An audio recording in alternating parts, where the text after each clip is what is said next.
We had a friend from, actually one of my son's classmates, her family's in Uganda. His father had a publishing company, nautical and military.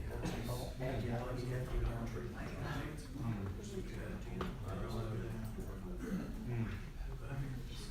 that's what I was saying, notice,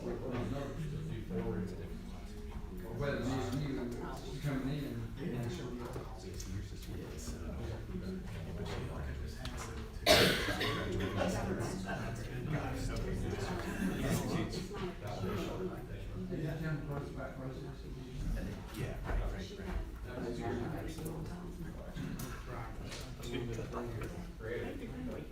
Oh, wait, we got it. Just get everything in order.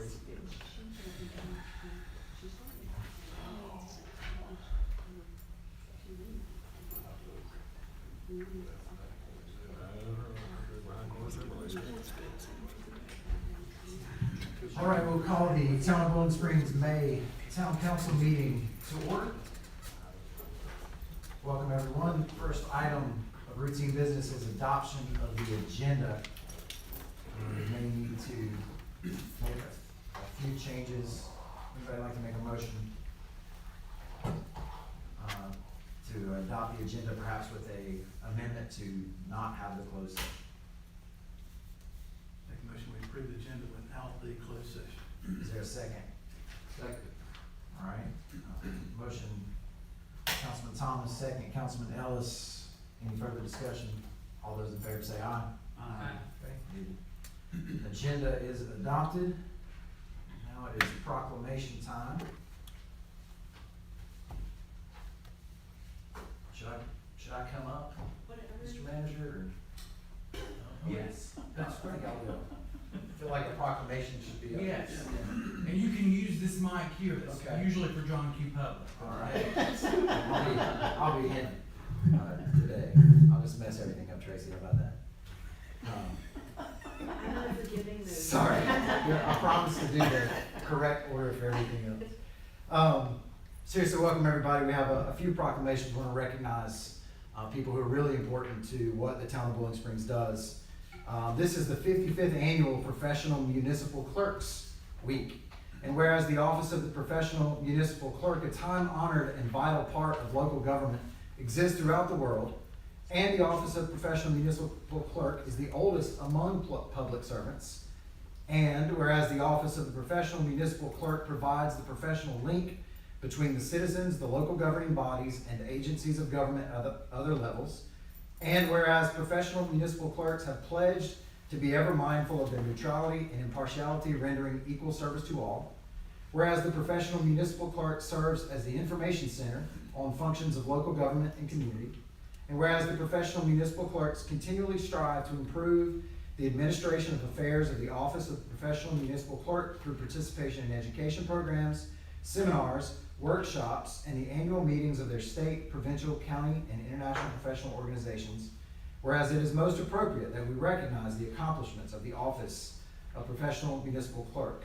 Now therefore, the Town of Bowling Springs Town Council do hereby recognize the week of May 5th through 11th, 2024 as Professional Municipal Clerks Week, and further extend appreciation to our Professional Municipal Clerk, Tracy Holland, and to all professional municipal clerks for their vital services they perform and their exemplary dedication to the communities they represent. Thank you for what you do, Tracy.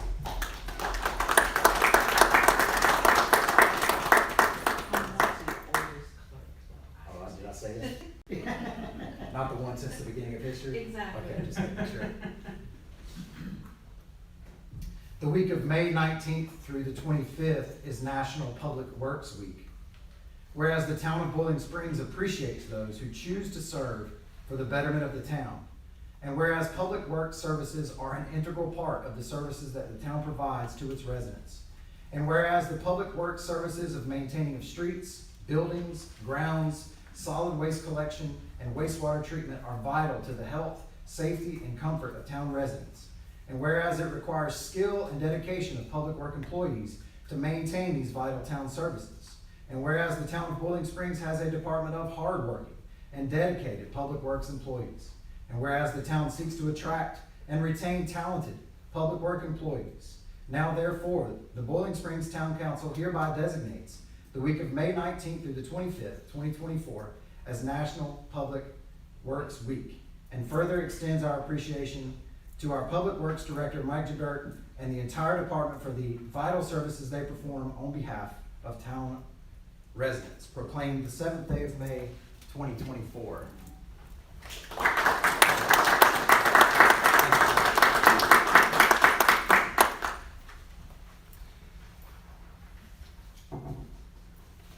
Before the next proclamation, I'd like to recognize Andrew Paz.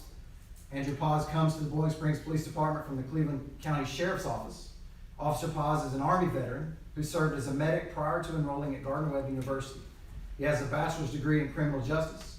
Officer Paz attended basic law enforcement training at CCC, and while at the Sheriff's Office, he served as a patrol deputy, then as an investigator focusing on major crimes.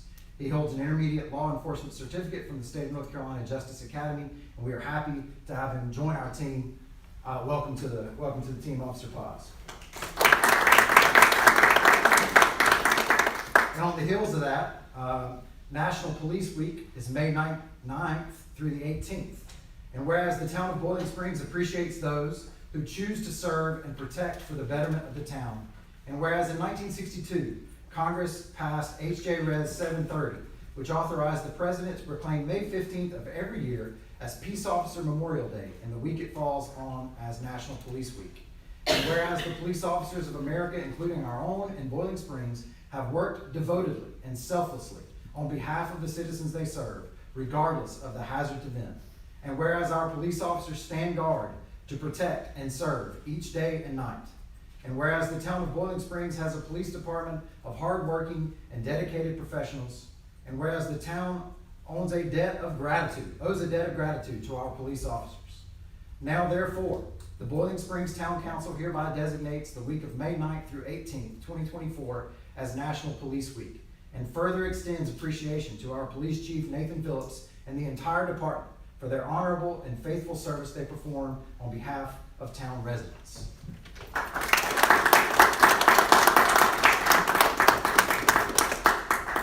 Thank you, Chief. Thank you.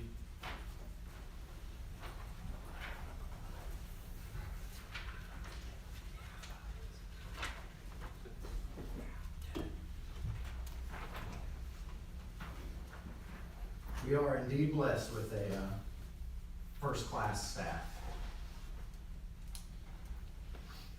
All right, our next item of routine business, community reports. Mr. Evans from Gardner-Webb. Whereas I'm the one fixing the microphone, therefore I can proceed. Nice. Thank you all for allowing me the opportunity to be on the agenda again tonight. A couple updates, a little stoplight just out here worked awfully hard this past weekend, being able to graduate just over 500 graduates. Proud moment for us. All the different things that happen in the school year culminates to that point. That's the whole reason we're here. So it's always a proud moment, and then a quiet falls over campus for a few days. So wrapping up spring sports. With that being said, we're already looking forward to fall sports. The schedule just released for the football team. And those tickets are now on sale to the public. So join us this fall. Go ahead and get your tickets, get your seats reserved. Thank you to the staff, everybody involved for Webstock. From our point of view, it feels like that was 2 years ago at this point, but from our point of view, it was a great success. So I think we even have a debrief meeting tomorrow. But thank you all for that. Following that, we actually have an announcement coming out tomorrow with the summer concert series at the Brinkley Amphitheater. So stay tuned for more there. Two of the bands that you'll hear about, Rodney Marsalis and the Philadelphia Big Brass, and Carl Carty with special guests. So stay tuned there, and I think we have one more that we're working on at the very close of summer. Several camps, programs this summer at the university, ranging from computer science camps, honors experience, and athletic camps. If you, or more importantly, a young person that you know qualifies and is interested in those, please come out and check them out. And then last but not least, this Friday, we still have a couple spots left. We have the first annual Clay Busting Classic at Cleghorn. It's a fundraiser skeet shoot, helping raise funds for scholarship support and that type of thing. So still have a couple spots left if you need something fun to do on a Friday morning. So thank you guys. Thanks, sir. Is there a representative from the community garden? Okay, all right, very good. VIA Health Partners, Thomas Atwood. Yeah.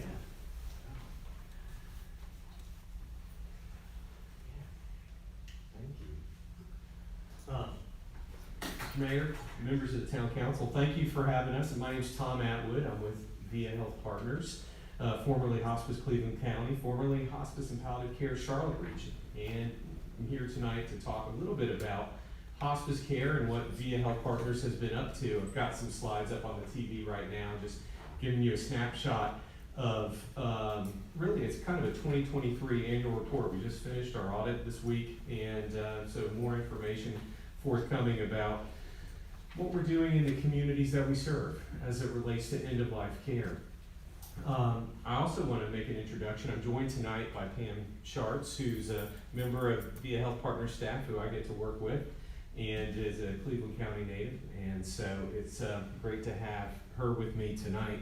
I wanted to spend just a couple of minutes talking about end-of-life care, and specifically what VIA Health Partners has been doing. You know, we are in an industry that is in great change. I like to say that one way to conceptualize healthcare is that it's a constellation with 3 stars. You've got curative care, you've got preventative care, and you've got this special 3rd star, and that's comfort care. And intuitively, we all know what curative care is like. If you're sick, your child is sick, and you go to the pediatrician and they have strep throat, you get an antibiotic. We've all experienced that in our life. As we get older, we hear an emphasis on preventative care, and our GP always talks to us about doing things, making smarter choices in life so that you've got a better trajectory in life. And then there's comfort care, and that's the space that we occupy. And comfort care is very unique because of the 3 stars in that constellation of healthcare. We're the only one that can lay claim to the fact that we were started as a movement, not just a furthering expression of the scientific enterprise. Specifically, what I mean by that is hospice did not come to the United States until 1974. And then here in Cleveland County in the early 1980s. And it was through the work of Cicely Saunders, a physician in Great Britain who opened the world's first hospice in London. Her work running in confluence with the famed sociologist Elizabeth Kubler-Ross in the 1970s. And from that, Ms. Saunders, Dr. Saunders, created the world's first hospice. And it was imported to the United States in 1974 in Connecticut. And from 1974 until 1984, when Ronald Reagan made hospice care part of the Medicare Part A benefit, the entire early existence of hospice in America was largely volunteer-driven and faith-based supported.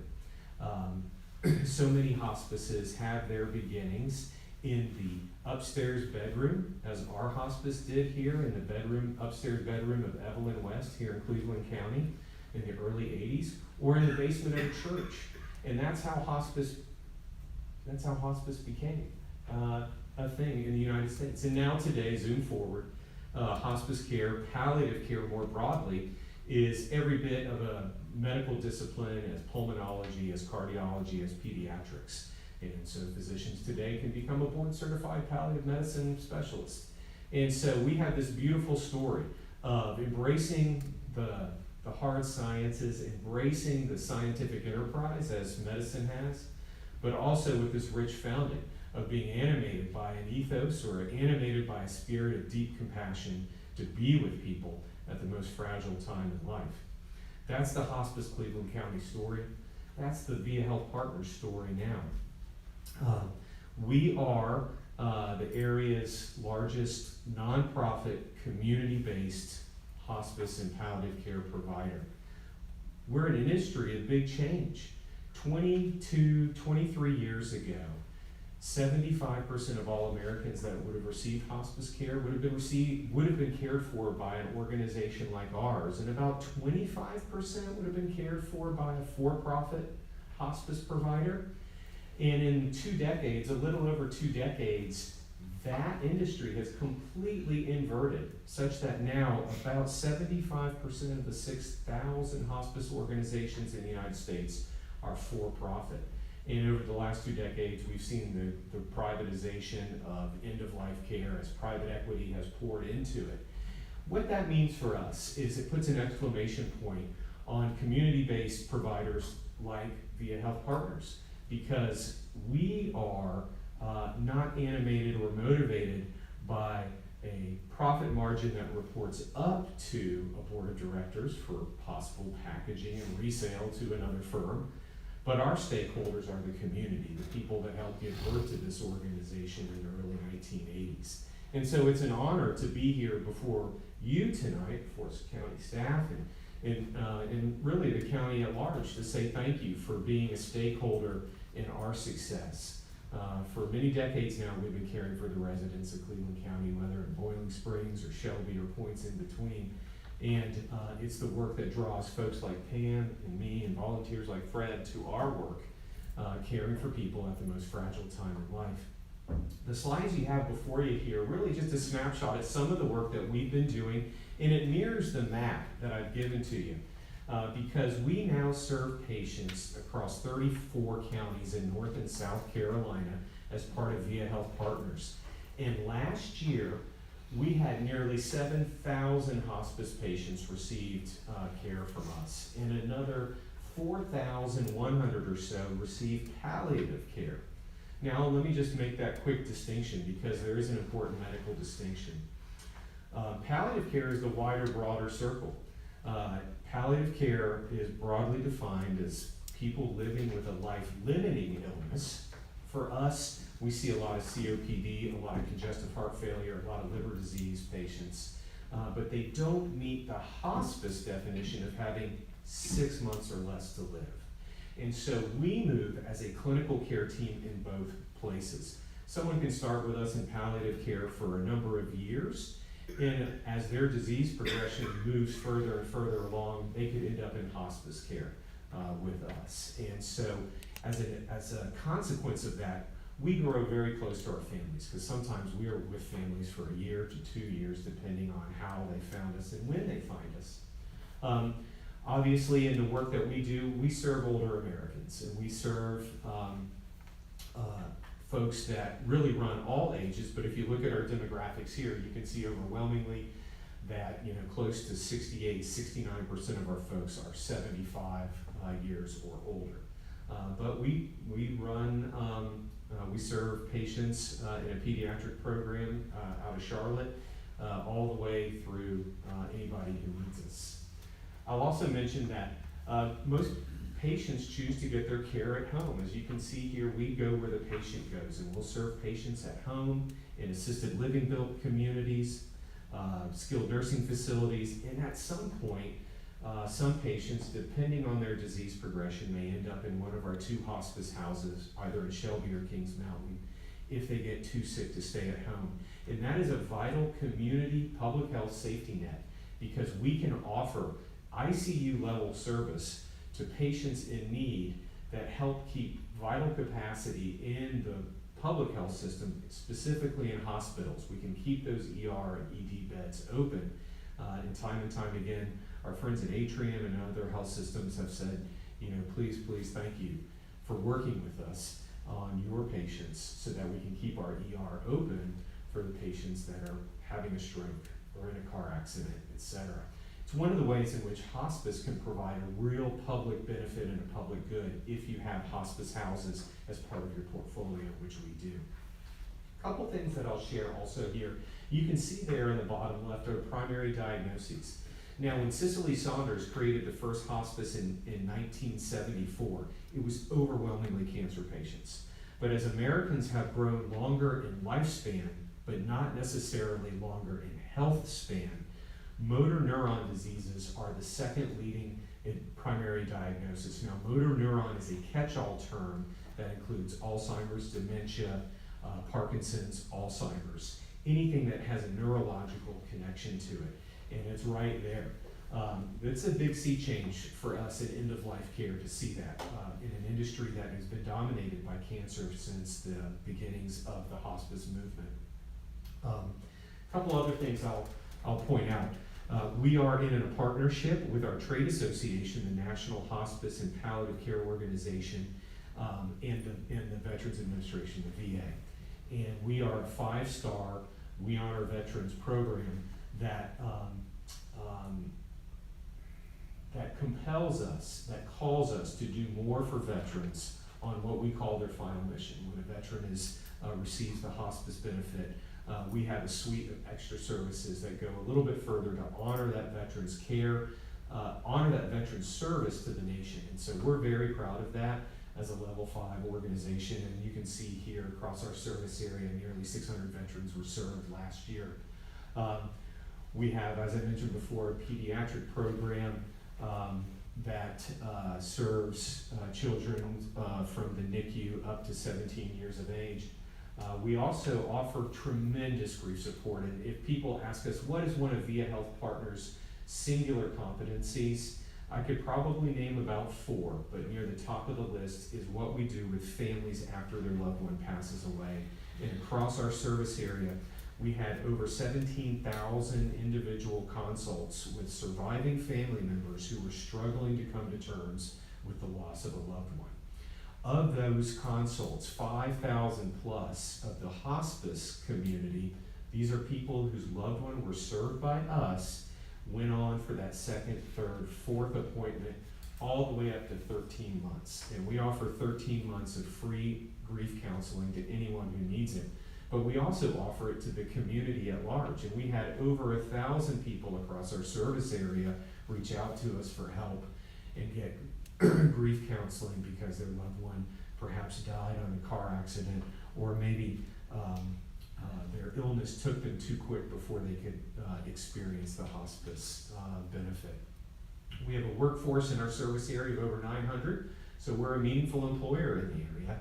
And then lastly, we have a shadow workforce of over 400 registered and credentialed and trained volunteers who do amazing work.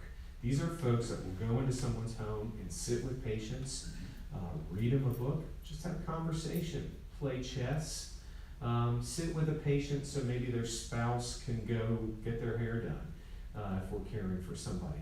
And so I mention all of these little touch points because when people often think about hospice care, they think about caring for the extreme sick and the extreme aged. And that's not our whole story. Those are 2 face cards and a deck of cards that reaches across age demographics, reaches across many counties through the Carolinas, and it has an animating spirit that is very strong here in Cleveland County. I'll end with this. We changed our name last year. We're now VIA Health Partners. And there's 2 things with that I just wanted to share. You know, VIA is the Latin word for en route to, or on way to. And when we conceptualize our work, we contemplate ourselves. We think of ourselves as guides, helping the sickest among us to get from one point to the next point, and we help them along the way. But that work is not done alone. That work is done in partnership. Sometimes that partnership is the 88-year-old husband caring for his 85-year-old wife. Sometimes partnerships are working with Atrium and making sure that we can help keep their ER clear and receiving referrals from Atrium when they think that a patient is hospice eligible. And sometimes that partnership is working with an assisted living community because the executive director there needs a competent and experienced end-of-life provider to help care for residents that might be in his or her community. And so that partnership is very central. It's an animating part of our ethos because hospice care is rarely ever done alone. And so with that, again, I just wanted to say thank you to the town of Boiling Springs for the support that you've given us over the years for this opportunity to share more about our story. And I'm happy to answer any questions about the work that we're doing. I'll just say personally, I've seen it from both sides. My mom, Lynn Thomas, has been a grief counselor for the last 2 decades. And so I hear about memory bears and how she helps kids and deal with the loss. But I also experienced it with my dad, who was a handful in those past, in the last couple of months. And I don't think anybody could have dealt with him other than Joni when it came to the end of life care. And so from the bottom of my heart, and I think on behalf of the town, thank you so much for what you do. It is very meaningful. Thank you for saying that. That means a lot coming from you right now. We are standing by to come back anytime that y'all feel that it's fit and right for us to come give kind of a stakeholder report to the community. And thank you for embracing our work, for embracing our organization. All right. So, Yeah. Mr. Hucks, Odom Engineering.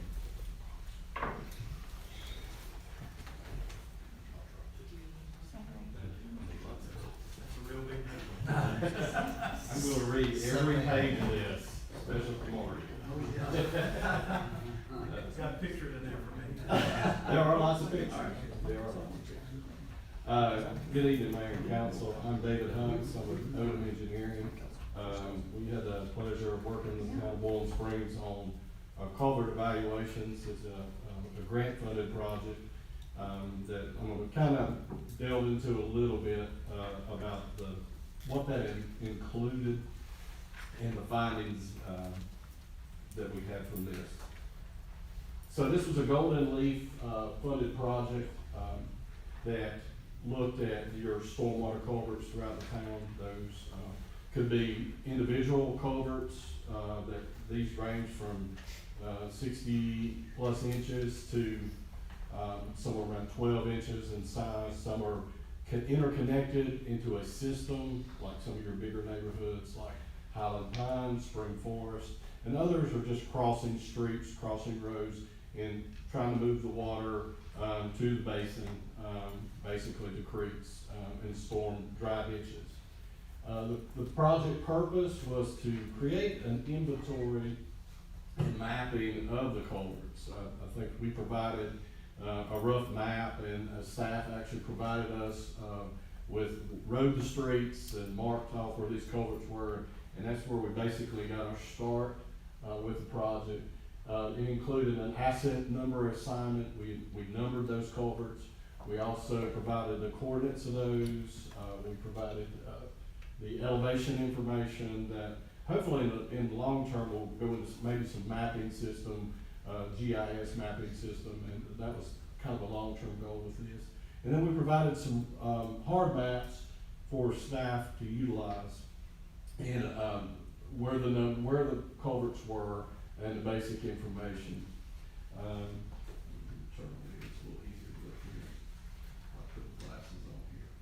So, but part of this, the grant is we were to report these findings back to council and kind of let you know exactly what was done. We also provided inspection services, and I just brought this for show here. These are individual reports that were put together for each culvert. They include data, they include what's connected, they included the condition, and all of those so that staff can look through, they can see the pictures of the culvert, and they can actually, hopefully, in the long term, kind of see progressively if the culverts are getting worse, and how much worse. We also, so we have material, we have size, we have the structures, whether it had a head wall, a curb inlet, or anything of that sort on the either end. And then we provided a scoring system that graded these culverts out from basically an A to an F. And then we also provided repair and replacement estimates and some recommendations for culverts that needed attention. And then we provided some computer modeling of a few culverts where flooding is prone, and that basically came from staff telling us where they knew that they possibly had problems, and what that would, we'll get into that a little bit later, but that basically gets is it properly sized to handle the flow through the basin? So through the process, we've basically identified 217 culverts, and that's the actual number of culvert pipes. Some of those culverts are what we call dual culverts, where there are two pipes, and most of those would be in your creeks. All these culverts were located within, here's the specifications as far as what we looked at. They're located within the town limits. They're located within the town of Boiling Springs streets, right-of-ways, and dedicated easements. So that did not include any kind of private drainage that across the property. That also did not include any kind of driveway culverts. So those were not looked at because those are not maintained by the town. And essentially what you have there is I'm trying to provide you with a summary. So we went basically from a 12-inch all the way up to, I think, 82 as far as sizes. I've got the numbers there. And I also broke those down, and we'll get into this in just a second about the different types of materials. One thing that kind of sticks out is that majority of the pipes, culvert pipes, are corrugated metal, which corrugated metal over time will rust out, and we'll kind of go through that. So we've got all different types. We have some that transition from one material to another. We have concrete pipes, and we have also HDPE plastic pipes. So this is a scoring methodology that's been used around the area. For those that don't know, I have a background in municipal government. I worked retired 30 years from government, so this is something that's kind of been used in different areas. And basically, it sets some criteria, and it's kind of hard to see. I don't know if you can see it on your sheet there, but what we've essentially done is each culvert starts with 100 points, and then there are deductions that are made based off of the type on the material, whether it's corrugated metal, whether it's concrete, or plastic. And then there's the type of defect that we find. So what we're doing is we're looking at the bottom of the pipe, we're looking at the walls of the pipe, and we're looking at the top of the pipe, but we're also looking at the joints. And sometimes you get some separation in those joints, then you start getting soil coming through, and you start to see things like potholes open up in the streets. So we kind of looked at those different areas, and essentially what we do is we start deducting points. So if you've got the bottom rusted out, and you go through your little chart and you start taking those points off. So each one of those culverts was graded out, and those HDPE, there's really not a whole lot that you don't have deterioration in it. You may have a puncture or a utility punch through it, but you will not see HDPE on that list as far as the matrix here. And then when you just like school, here are your grades off to the side there, and you can see those A through F.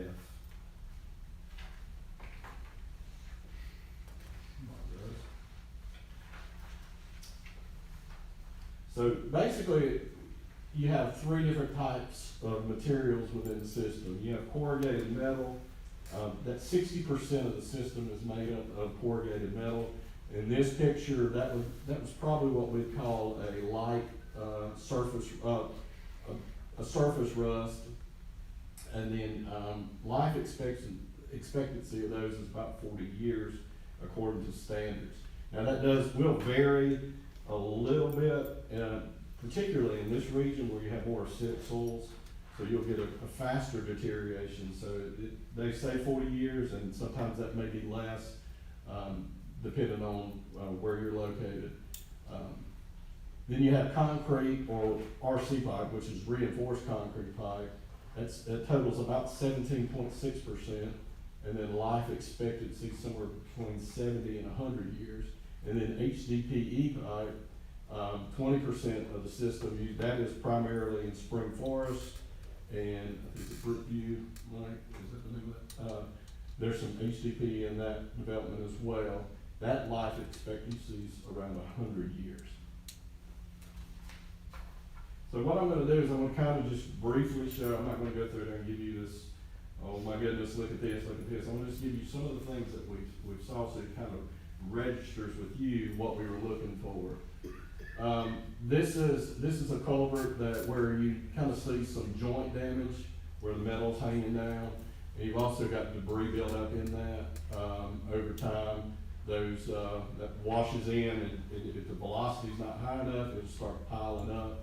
If the discharge of the pipe gets a lot of sediment built up, it'll back that water up, and that's where you'll get that water to kind of, or the soil to kind of settle over time, so it just kind of trickles out eventually, or seeps through. This is one where you've got basically the bottom is full of debris, and you've got two soccer balls that are completely blocking the pipe. Just some strange things we saw. You've got utility penetrations. You've got cable. You've got some cases gas that have punctured through the bottoms. You've got, I'm not sure what this is. It looks like electric and possibly water that is running through the culvert. You have wash areas. This is a pipe. If you see the lower right-hand corner where the pipe has completely corroded on the bottom. This is a relatively newer development to Bowling Springs. And in just a short amount of time, you've seen that quick deterioration. Now, that was not the whole length of the pipe. That's probably about 20 plus feet, but water is going down around the box, up underneath the pipe. And eventually that will eat the bottom out around the pipe, and then you could see some type of collapse. And then you have, this is a concrete pipe where you have a collapse in the pipe, and you can see where the sediments fell, kind of been blocked, but you see the section of pipe in the background there. And this is a picture of a culvert that was repaired, but it had a smaller pipe on the discharge side. So it went from like an 18 to a 12, and there's some type of junction box in the road area. So there were a couple that we saw like that. And this is probably one of the bigger culverts, that is probably the worst culvert that we saw, where you actually in the upper left-hand corner, you can see the water running into the pipe, then disappearing, then re-entering the pipe, and disappearing again. So it's actually going outside of the pipe. On the right, upper right, you see a gap where the joint has come apart, where erosion on the discharge side of it, where there's no head wall, has washed that last section of pipe out. And this bottom left picture, I'm actually looking up the discharge of the pipe, and you can see the sunlight coming through, and the whole last section has fallen off. And then on that right bottom picture is a picture of the water line that is visible now because of the sloughing off of the discharge side of the embankment. So, in kind of trying to summarize what our findings here, I try to keep this as brief as possible, but feel free to ask me any questions if you have any. Here's a breakdown of the repairs and replacements along that we found. So we tried to focus the improvements or recommendations to those culverts which were in the D, E, and F. We didn't want to go through there and provide, every little thing that we thought needed to be done. And I did go back and provide some recommendations for those culverts that were in A, B, and C. And those were primarily recommendations that may kind of help with maintenance of the culvert, whether it's severe erosion on one side and needing a head wall or a box, or maybe it was a safety concern. We saw kind of some makeshift grates over some of the inlet boxes, so those could pose as a safety hazard to the public. And there's some replacements of the culverts that were in good condition, however, were undersized when we conducted the modeling, and we'll kind of get into that in the next few slides. But I would like to note that 44 culverts that were in this report could not be evaluated. That means they were full of debris, dirt. So you couldn't get a real full picture of what the pipe was. So there may be a corrugated metal pipe that had 6 to 8 inches of debris on the bottom. Well, I couldn't tell exactly what the condition of that bottom of that pipe was, so we said it probably needed to be cleaned and reevaluated. So we have 44 of those. So you kind of look through the numbers there and see how those break down by grade as far as cost. So there's and then the number. And I won't go through those individually, but you can look at those. So one of the things that we did, we've also provided, I talked about that at the beginning, we provided mapping. One thing that I like visuals, particularly when trying to, it's hard to have a book like this or remember exactly what needs to be done. So we've created some maps and we've color coded some of those ones that need to be reevaluated, and then we kind of put some dots over each culvert area indicating what condition they are. So hopefully it's a quick reference for staff. There's some individual sheets, they're broken out into individual sheets, and there's an overview. And then we've also got another set of maps that show the culvert location, the size, the material, that they can reference as well, until hopefully you get able to get your GIS system. So the culvert modeling, there were 3 culverts that were modeled, and those were the flood prone areas here. So we used DeHart, College Manor, and Pinecrest. And of course, you got all that water from the main road where Ingalls is down. So all that water is flowing down through all 3 of those areas. We thought these would be the perfect ones to kind of look at.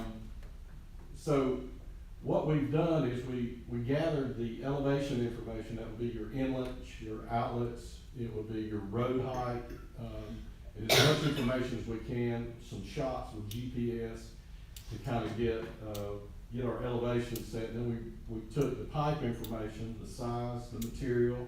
We also took the whole drainage area and the topography, and then we ran it through a model system. And it's a model system that NCDOT uses for all of their sizing, and I could try to hash that out, and I'll try to be as simple as I can. We're modeling the flow. It's a time and concentration amount. It's based on the actual size of the watershed. And what it does is it looks at what they call a 25-year storm. So 90%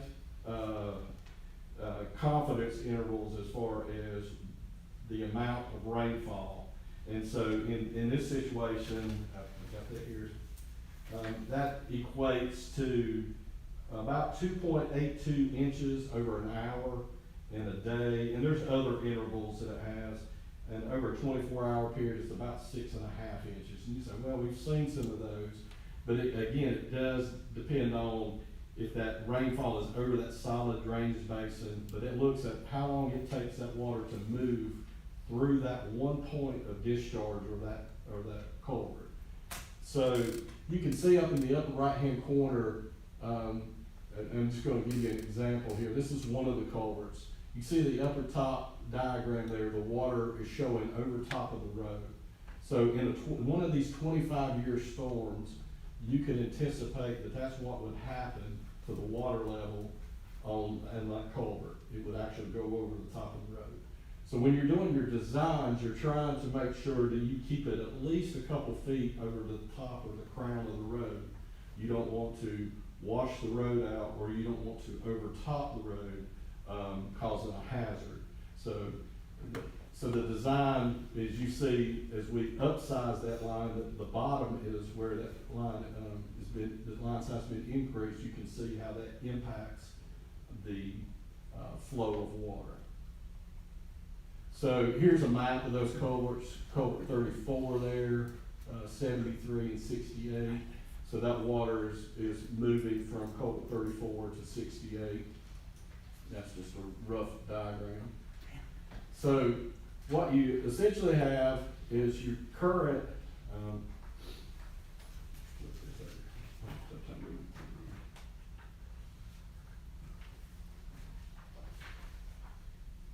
so the model results show that all of these are undersized for the drainage area. So, as you can see there, you've got, at Willow Creek, you've got a 142-inch, culvert pipe, which is in very poor condition. That actually, when we size that, it should actually be two 42-inch pipes.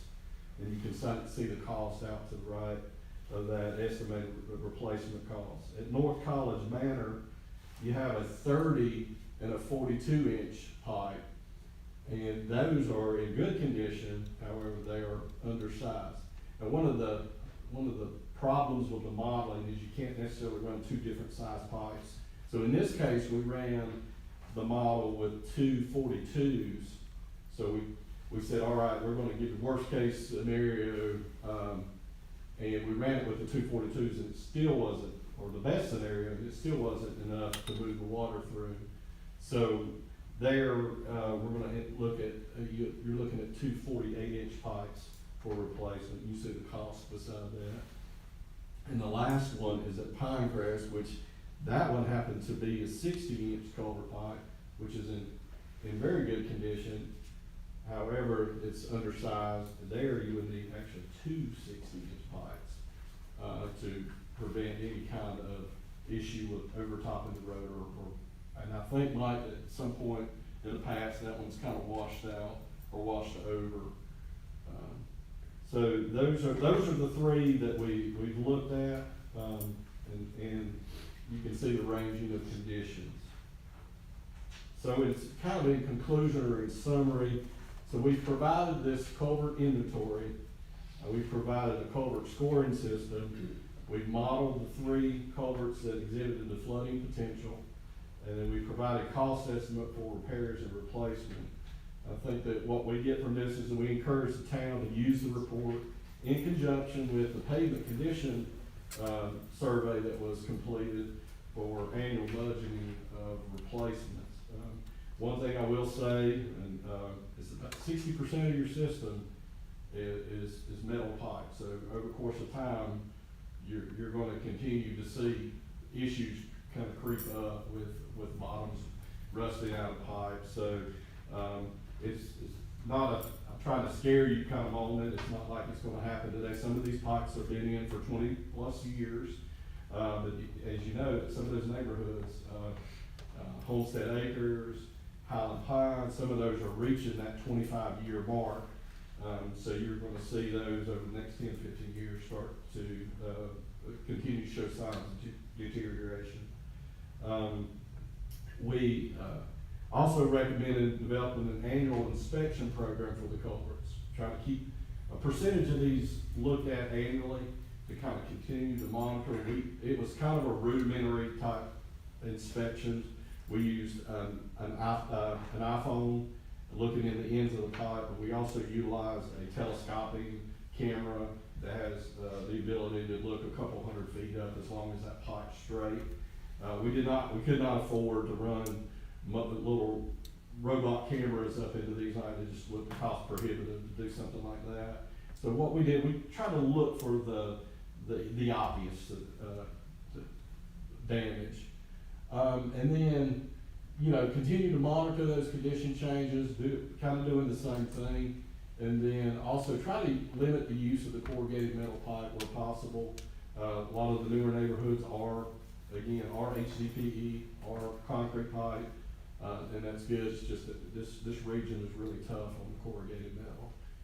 And with that, I'll kind of take any questions if you have any. Questions from council? I guess I'm curious how we would clean those things, the jet machine? How do you, Mike Poison, how do you clean that type of debris out without? As you all know, I hate for this to get to you without us having a solution. And so, the sewer department there's an attachment called a flounder. I know we joked about it being, is the catfish the more expensive model or what, but it's called a flounder. And it goes on the jet rotor system that we use. And so Todd will be able to use that jetting system, or Billy, to clear those culverts. And David also spoke about the electronic cameraing being cost prohibitive. In the proposed budget, there is money for a sewer camera. That sewer camera is dual purpose. So it is independent of a water system, so that it's essentially an RC car. And it can drive through these culverts, and it will be able to get down, if it can fit in a sewer pipe, it can fit in these culverts. And so, we're trying to kill two birds with one stone on that one. We got sort of a plan, I know it's throwing on us in a hurry. We do, and we're gonna make this part of our capital improvement plan. And so, as David had mentioned, we're gonna use it in conjunction with our street paving. And so as we go down Main Street, if there's a culvert on Main Street that needs to be fixed, we don't wanna pave it. We wanna fix the culvert first and then pave it. I told y'all before, I hate tearing things up twice. So might as well do it all at once, and it's more cost effective, makes the most sense. And so, and you all have in the report there that you've got the bound copy, you have got the cost estimates on page 9. I meant to say that before, I'm sorry. David got the jump on me.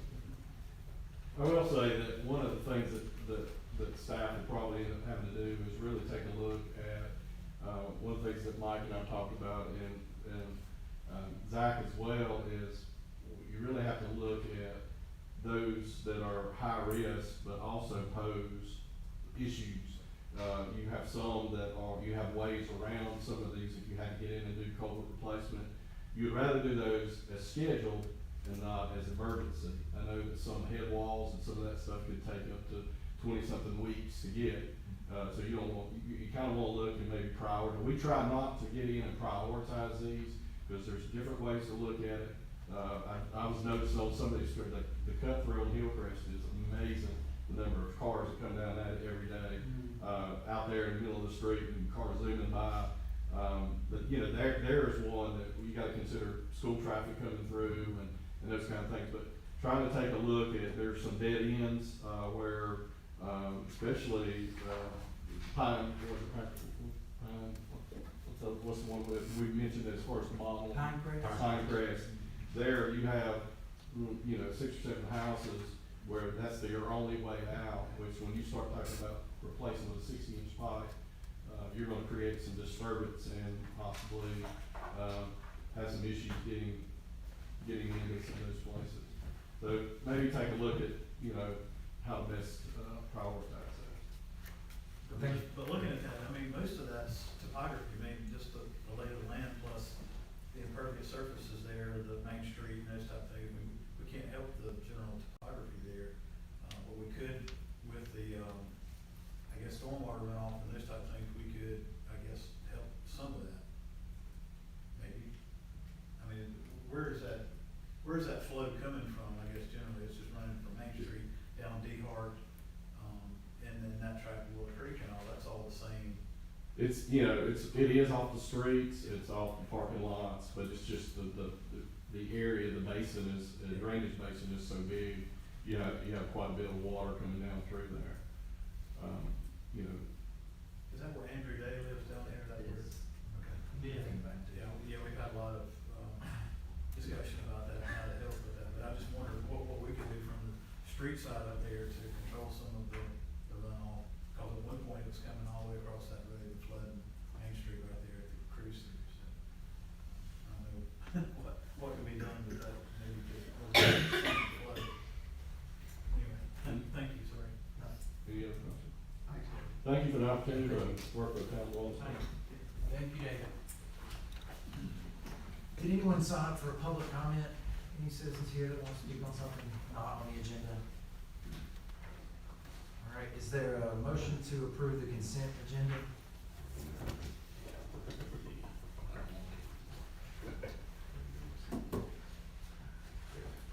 I'll make a motion to approve the consent agenda. Councilman Litton with the motion, is there a second? Second. Second, Councilman Thomas, any further discussion on that? If not, all those in favor say aye. That carries unanimously. Regular business, the FPIC letter, this is the one to the LGC about the late audit. Any, It could have been consent, I didn't know if you would have any questions, and so we didn't wanna put it in consent, and then somebody say, hey, what is this? But that's just, and you got a copy of the letter there that Rhonda has written, but it just says, hey, our auditor had some prevailing health concerns, and they're not gonna, we do not anticipate that the LGC is gonna take a hard stance against double bypasses or quadruple bypasses, but they may. But just wanted to make y'all aware of that letter. And then there is a copy of this for as many of you to sign as possible. It does not have to be all of you. They do like for a majority of the board to sign that, and Tracy has that for you after the meeting tonight. so do we need action on that? Yes, you need to approve it. Okay, is there a motion to approve that letter, the FDIC letter? I'll make that motion. Councilman Ellis with the motion, is there a second? Second. Second, Councilman Thomas, further discussion? Cause that's just a follow-up letter, because I thought we sent them a letter before saying it was gonna be late. So we reached out to them before because we wanted them to know, we have 4 months after the end of the fiscal year to alert them if there's gonna be an issue.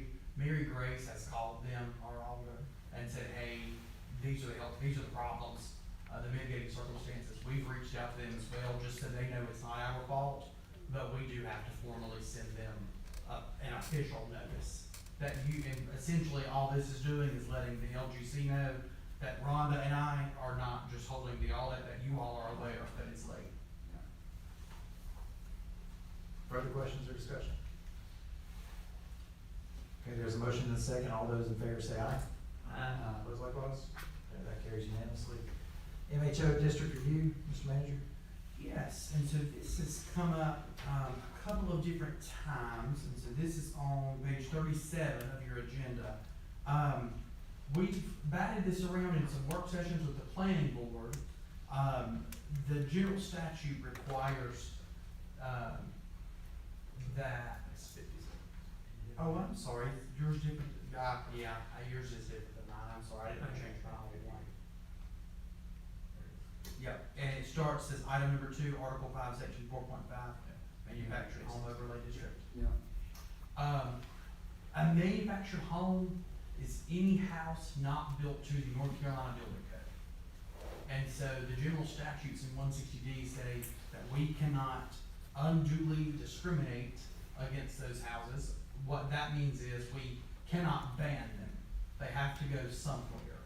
And so as we've kicked this around with the planning board, and you see there, not on the one that's Article 5, Section 4.5, but the next page, Article 7, Section 6.11, we're proposing these changes. These changes have all been approved by the planning board, but we wanted to bring it to you all for a discussion item. There's no formal vote on this tonight. And so if this is a more strict interpretation of that law, it is legal to do so, but it is a more strict interpretation. I wanted to make sure that we brought it to you for your thoughts before we presented what arguably is the most strict interpretation of it, bar one, I guess, rather than, bringing something else. So if this proposal in front of you, which the planning board did approve unanimously, would increase, so you can see there, Article 7, 6.11, manufactured home dimensions would increase from 24 by 40 to 36 by 56. That is essentially a triple wide. And then it would require that G section that's highlighted, it would be placed within the manufactured overlay district. And then if you flip that page, there's a map in there, which Tracy has up here. And you all have that as well. And this shows you the two areas that would be approved for manufactured housing. And the first area is on North Main Street. That is the old site of the Boiling Springs Mill / Western Dynasty. That is owned by Dan Pearson. The second site is what will be cruise through storage. That's back behind. That behind the cruise through, yes. And so the statute says we have to allow them to go somewhere. It does not have to be vacant land. And so both of those, even the overlay district functions exactly like the downtown design overlay. And so if it comes on top of this zoning map that you see. So if you're in the parcels identified, you follow a more strict set of rules. And so if I wanted to build a manufactured home and this were approved, then our town planner would say, okay, these are the two spaces in town where manufactured homes are permitted. And it needs to follow the rules outlined on, in Article 5, Section 4.5. I'm sorry, Article 7, Section 6.1. Are there questions on that? The section that's the old drug mill, for lack of a better term, Western Dynasty, thank you. That was already identified as manufacturing, correct? Yes, it's manufacturing, yes. This does not change the base zoning. So both of those districts are currently manufacturing, so they're both M1. They will remain M1. It's just that they will also be within the manufactured home district overlay. Just like some of those on East College are B1, I think a couple of them are actually in the downtown design overlay. And so it just sits adjacent to or even on top of that base zoning district. So if they wanted to do any manufacturing activities, they would be permitted by right there. They would not affect the present use of the property. Unless Mr. Pearson or Mr. Smith wanted to open a mobile home park, then that would be a permitted use in that area. The other option that the planning board briefly floated was to allow manufactured homes in all areas that are R20 or in the ETJ. I'm sorry, they're currently allowed in R20. In the ETJ only, that would mean that manufactured homes would likely be placed adjacent to our areas that are satellite annexed, Hunters Point, Spring Forest, Hawks Ridge. I always want to call that King Drive, but it's Hawks Ridge. So that we would likely see an increase in manufactured homes around those satellite annexed areas. And that was not something that they wanted to see. So they were unanimous in their thinking that this is what they wanted to do.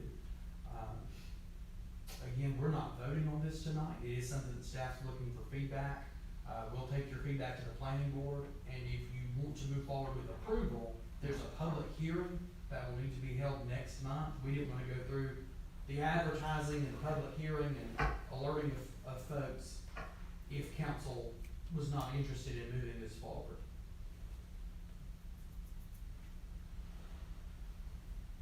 And what was the reasoning behind selecting these sites? They are, so other municipalities select to put manufactured houses in manufacturing districts. So that's a typical use. I know we typically think of it, because it's manufacturing, we don't think of it as residential, but that's a use that has been seen other places, and it's commonly used. And so as we looked at the manufacturing kind of layout for the town of what's currently zoned as manufacturing, this is what we all came up with as a potential place where we could put those. Wellington Hamrick was also discussed, the Wellington Hamrick concrete supply facility over there. We also kicked that one around.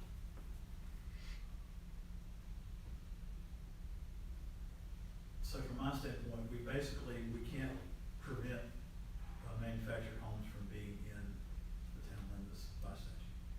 And so, to me, it seems like we have chosen some sites that would make it nearly impossible to have manufactured homes. So I don't quite see why we're doing this, without consideration of affordable housing, and maybe the potential for that type of development somewhere within our jurisdiction. But I understand the intent and I appreciate the effort, but I just don't know that it quite satisfies that in my mind. So availability of housing and the clear intent from the state statute to provide zones for that, when it appears like, to my standpoint, we would not really be serious about And it. you still have to come back to council with anything put on this property, correct? So this would require a special use permit, so it would go, if this were approved, it would require a special use permit, so they would need to come through and that would allow staff and the planning board the opportunity to make sure that the steps in Article 7 there are actually gonna be followed and complied with. That was the thinking there. So it's sort of like a lot of the other things when we have potential developments coming online and people say, I don't want 80 homes here right beside where I live because of congestion and several other things. And people say, I don't want manufacturing homes. I mean, where do people develop? I mean, where do we have affordable housing in this town? And where do we have those opportunities? And I just think that hopefully maybe the planning board or somebody, we can look at this and say, hey, this is a better area suited for that. But just knowing, having talked to the Pearsons in the past, they don't want to, they want to sell that whole property and hopefully have it developed one day. And I don't quite see the philosophy here, but anyway, I don't really want. Any other feedback or comments? And so please, if I'm off base, you certainly. No, I think those are excellent. Let's- To go back over the two options, the one option is what we're seeing there. The second option, or the second option that was discussed is allowing it in the ETJ R20 Yes. areas. Yeah, and there are unlimited options in between. And that's why we did not want to schedule a public hearing, because I knew you all had not seen this, and I wanted to run it by you before we, if we do a rezoning, we'll have to send out letters to folks and say, hey, your property's possibly gonna be rezoned. So I didn't wanna do any of that until you all had time to run your eyes over it and make sure it was something that was even within the realm. But I think taking back to them the feedback that we may wanna open this up a little bit more and create, the overlay district will just say, this is the area where you can do this. Right, so it may be not all of R20, but we say, okay, in this area of town, this is the area what we're gonna designate as where manufactured homes can go. Does that sound like something we wanna look at, or we can continue to have it used by right in anything that's on the R20? As long as it meets the current ordinance, which is essentially a double wide, I'm sorry, I gotta find the paper. Right now, essentially, it's a double wide, so it's 24 feet by 40, and then you see the rules there in Article 7, Section 611. Yeah, I like the Article 7, Section 6.11, but my question again is, I wanna make sure we're on good legal foundation when we say we're gonna have this, but you can only do it here, but then we're really not serious about the development potential there. And Mr. Swift, you might I mean, somebody I think could argue, well, you really aren't serious about providing that because you didn't really give us an opportunity to have discussion. But I think there is some opportunity for that if the planning is only can look at that, come up with some considerations. I I would be more agreeable to looking at a specific district in an area as compared to these two sites. And that's my feedback on it, so, but thank you. And Isaac, he's involved in it. Yeah. I see him nodding his head back there. I mean, is there any input? I mean, is that something he can work in? He would be working with planning and zoning? Yes. Yep. We don't have to do it like this. So- No, it is not an imminent, it is nothing that is imminent. We did run this by the school of government, Yeah. they signed off on it. And so this is a common I think in some there are more. So you get this one lot and it has to be 500 feet from adjoining properties and there has to be a fence around it. I mean, they get extremely creative, but as long as there is somewhere that you can point on your zoning map that says a manufactured home could go there. If everything were demolished. But, yeah, I mean, this is 100% up to you all. We are just looking for feedback, and so we'll take that, maybe expanding the district to look at ways, where we can put those. Is there feedback on the requirements section, which is Article 7.611? The two highlighted sections do not currently exist. So do we wanna keep those? Or are we good with 24/40? Again, that's just a text amendment to the ordinance, so that is up to you all. I almost said this, the five of you,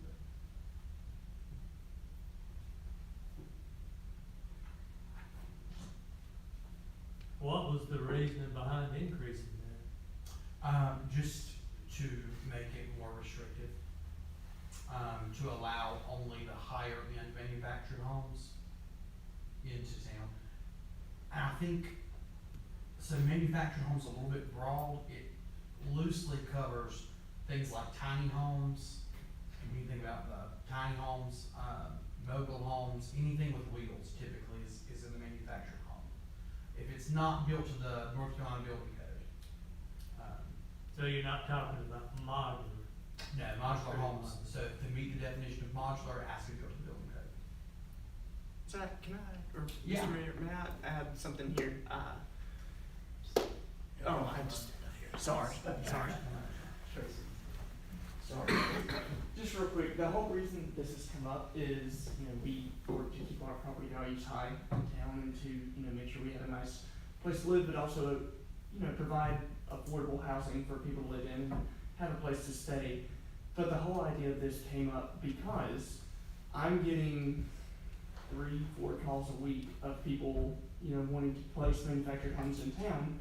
And, I get it. I mean, I don't have a huge budget to buy a house. So the idea is to kind of look at the planning side of that, of, okay, more people are buying manufactured homes. Where do they need to go?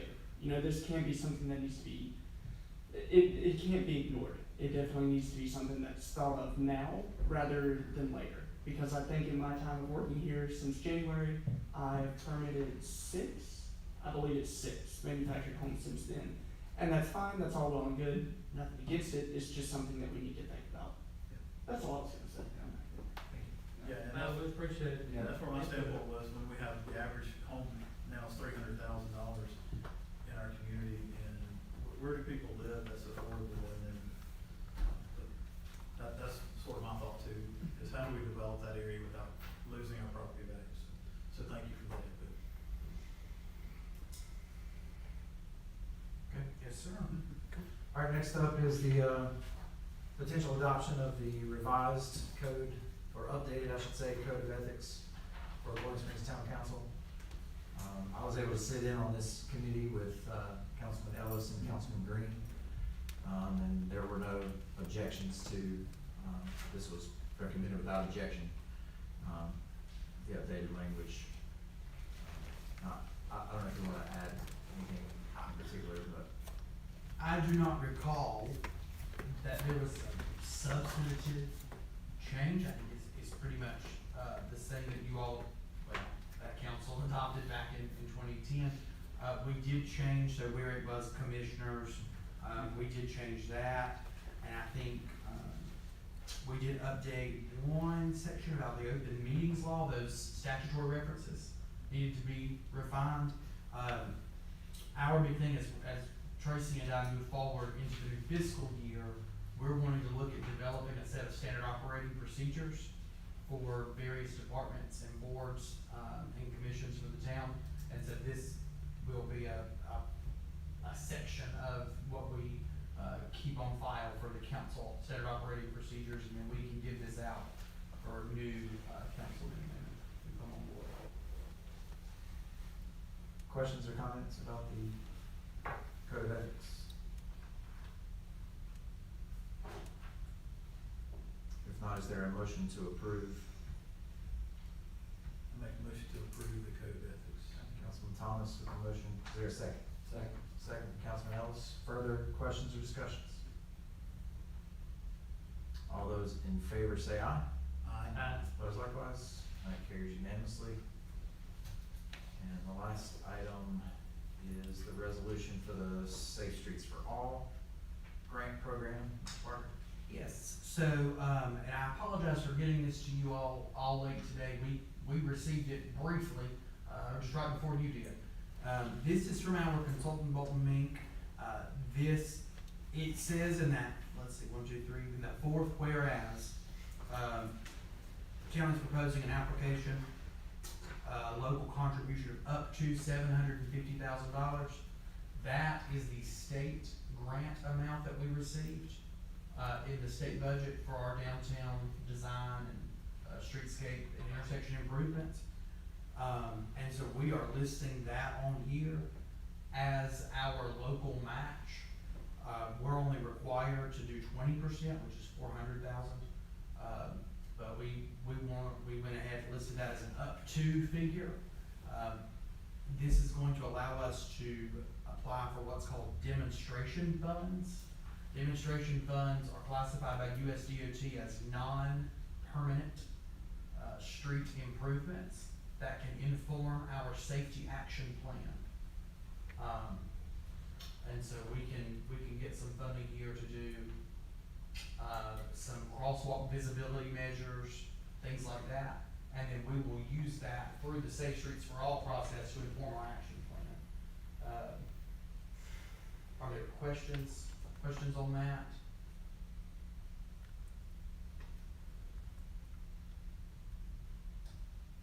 Those are not in the order where it says, request the following intersections. That listing. See what I'm saying? West of College Avenue on down. Oh, that is a different thing, that's the letter. Okay. This is resolution, it's another piece of paper, I think it's probably right before that, it's probably stuck to the back of your agenda. It was at the, Okay. I'm sorry, that, Okay. mine got stuck earlier, but yes, that's what that is. Gotcha. So that is the, proposal there, and that goes to USDOT. It commits money that we have already designated, or will designate in the upcoming budget.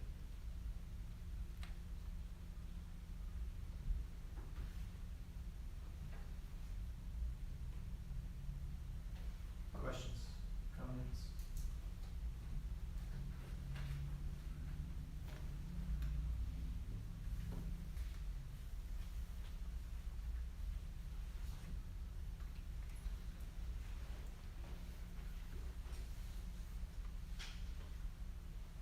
Is there a motion to approve?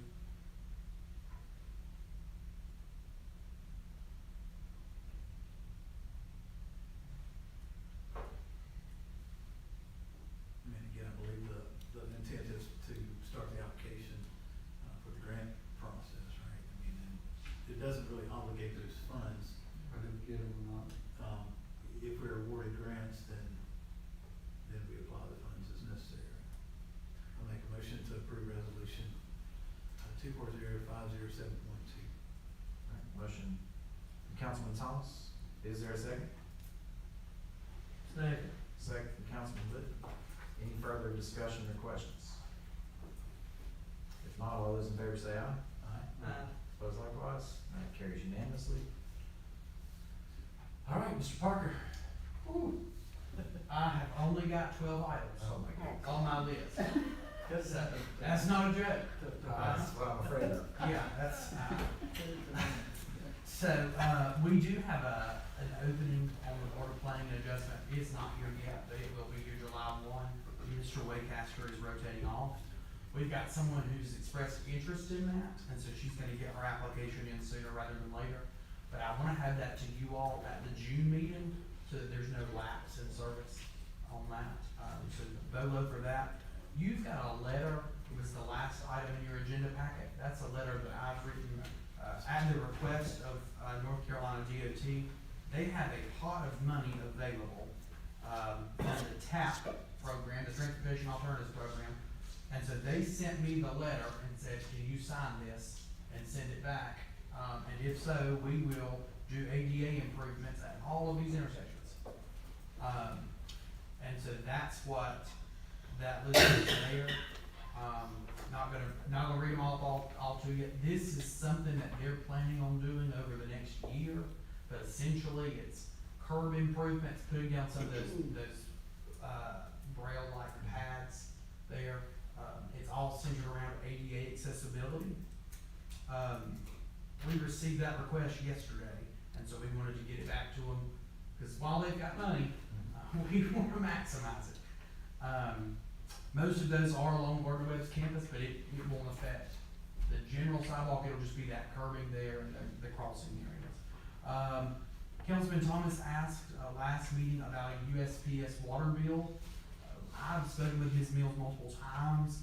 At this point, it seems to be an issue with the postal service where when she gets her water bill from us, she has to look at it and then upload that and send it to Greensboro, and then they review it and send it to a finance division.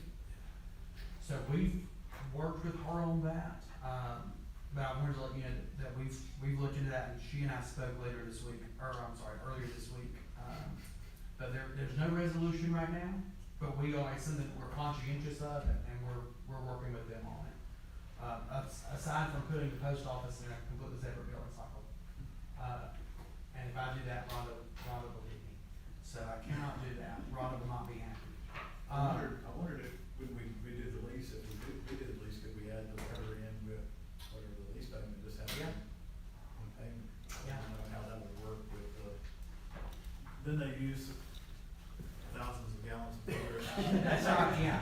And then, then before you get stuck with water. Now you open a public restroom. And it's Yes. just- there is a change to the budget, between what you've already seen. We're gonna discuss this again next week. It's just a $40,000 allocation from fund balance to cover our portion of the Safe Streets for All grant. So we received 160 from Safe Streets for All, to cover the action plan. And so we have a match requirement of 40,000. We can get into that, and look at that further next week, but I wanted to alert you to that as soon as I knew. Mr. Mayor, I had planned on bringing up the courtyard. It may be better that we do that next week, at the budget meeting anyway, just so that, council members, Wood and Green can be here for that, so we can come on, push in that section. The Boiling Springs Fire and Rescue is hosting an open house tonight at 7 o'clock, if anyone would like to go. Chief Phillips and, Park Ranger Rollins excused themselves early to go to that.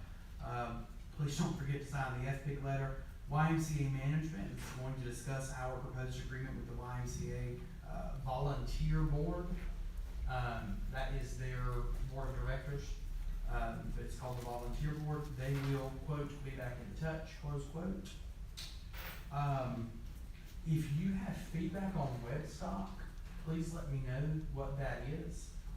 We do, as Mr. Evans said, we've got a meeting tomorrow at 10 a.m. to discuss that. So if you've got feedback either now, or if you wanna send me some things, I can report that.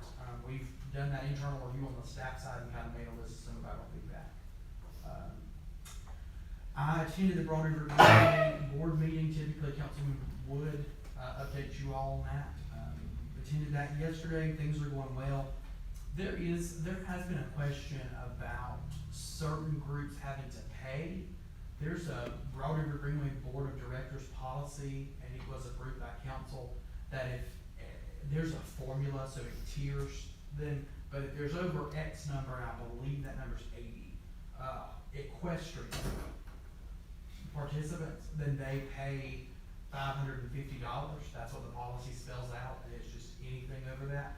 There's a gentleman who's not particularly thrilled about that, but I wanted to give you all a heads up that that's going on. That's for the In Too Deep group. They will be here next Saturday, the 18th.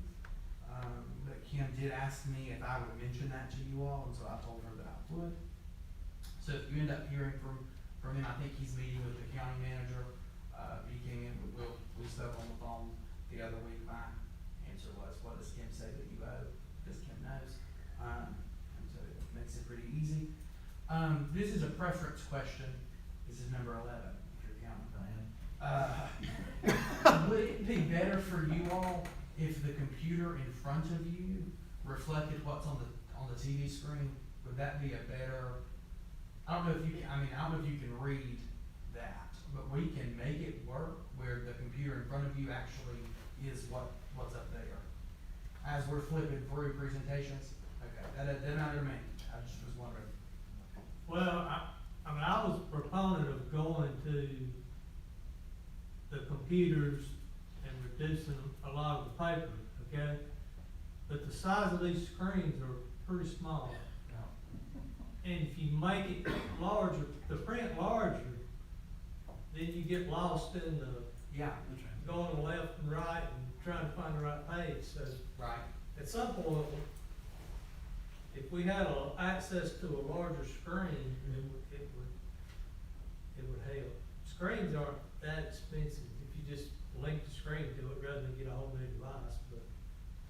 But I mean, I can't read that up there. I really can't. So. And I wondered I was not planning on having 12 things, I had 11, but while Mr. Hutz was presenting, I thought, I wonder if they would rather the presentation be on the screen in front of him as he's flipping through it.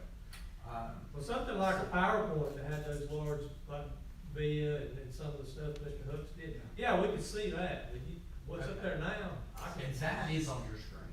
It just doesn't auto flip. And Tracy has something to say. I do. Actually, what they have, Zach, is they have this presentation loaded on each of their individuals so that they can go through it at their own pace. Yeah. And because of the fact that on the screen, it is very small and difficult to see. You have the agenda on your computer, it just doesn't auto flip. I just didn't know if it would be easier to mirror it to what's up there. Completely preferential, does not matter to me. I appreciate Tracy giving the paper. I know less paper we get, but just with notes and everything else, it's a lot easier to put it on the paper. I appreciate her getting that. Number 12, budget workshop next Tuesday, May 14th, 6 p.m. And so that will be here. Was the setup time last time? Great. And any preference on food? I recommended no food so that we would get through it quicker, so that you guys would all get really hungry and could get. Angry. Yeah, honestly, before I do this. I don't have a preference. I mean, it does put more work on the staff to have It to get does. food prepared and all this stuff in the middle of all Just this. eat before we come. And Tracy will not be, Tracy will be at clerk's school. Okay. So it might be easier just to forego any meal and Yeah. just, what we call it on your own. That's fine. That's We'll fine. have water. That'd be We'll good. keep water and Coke in the fridge, so. All right. And with that, Mr. Mayor, I conclude my remarks. That was outstanding, Mr. Parker. Councilman As Ellis. always, our staff, thanks for taking care of our citizens in town of Warm Springs. We have the best staff around. Thanks so much. Councilman Thomas. Yeah, thank you to Gardner Webb for always being a solid partner, and, we appreciate all the efforts. And every time there's a graduation, people complain about the stoplight and the traffic. And I'm like, well, that's a good thing to complain about, right? Having a lot of people in our town, so thank you for the many things going on there. I'm gonna tell David Hooks, thank you, that was a great presentation, sort of nice things. Thank you to all the staff for Webstop. I know it took a lot of planning, and then after execution, and it went off really well, other than the intermittent thunderstorms or whatever we had. But my family, we enjoyed that opportunity. Via Health Partners, like Mr. Mayor said, my dad had to go through palliative care, and we could not have done it without hospice in Cleveland County at the time. So I'm very appreciative for that partnership as well. But thank you to everyone, and looking forward to the budget meeting. Thank you, sir. Councilman Litt? Yeah, I would, after you have the review of Webstock, I would like you to follow back up with us and tell us, how that worked. And I went to it, I thought it was a great event. Of course, you had the rain, kind of broke things up, but it was more stretched this year. So I really couldn't tell, did we have a lot of people there, the same amount, or what? But, I really enjoyed it, and I thought we had some really good bands and participation. And we can discuss this more when we get to the budget meeting, but, it seems like we have a lot of items, or several items, that we're considering use of fund balance for. Courtyard, potential demolition of town hall, will we need any fund balance for stoplight streetscape project? Now we have culvert repair and replacement, and then you added $40,000 for safe streets, so. I would like for us to look at that, to see what's available, what can we use, how much of it can we use, and then maybe prioritize, because I don't know if we have enough. I personally like to look at the fund balance, like you come through the line at Jackson's Cafeteria and you just get a scoop here and there, and it'll be fine. You don't have to pay till you get to the end of the line, right? Isn't that? Yeah, but you have to write another letter. It's like my dog. Rob is about to have a heart attack back here. It's stressing me out. Yeah, look at her, she's back about to lift out of her chair. I've got my epic letter saved from last year. We do appreciate our clerk and our police and our general town, the maintenance workers, and the efforts that they put in every week. Thank you. Just a few things. My water heater went out over the weekend, and I was a pioneer for about 12 hours, and that was about all I could take. And I called Buster, came out on a Sunday just after church. Within less than an hour, I had hot water. And the thing that struck me though was that Buster didn't just come out and fix my water heater. We stood in the driveway for probably longer than it took him to fix my water heater, and we talked about each other's kids. He asked about how my kids were doing, and my dad's birthday is Friday, and this is the first birthday that we will celebrate without him here. My dad was a staple at Gardner Webb and in Willing Springs for half a century. He was a community man. He was friendly with everybody he met, whether you were his friend or not. He was a true servant. And one of the things that he always said to us that is on his gravestone out here in the cemetery is remember who you are.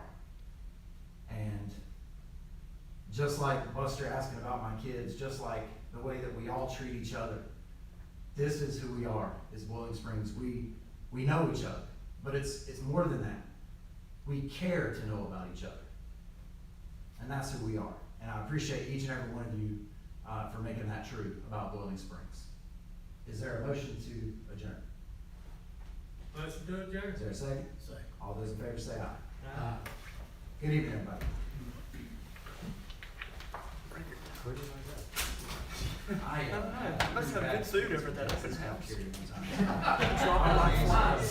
let you all know, Wine for You was here. I didn't know they were coming, but that gentleman and I had a coffee chip dinner, and I let him go.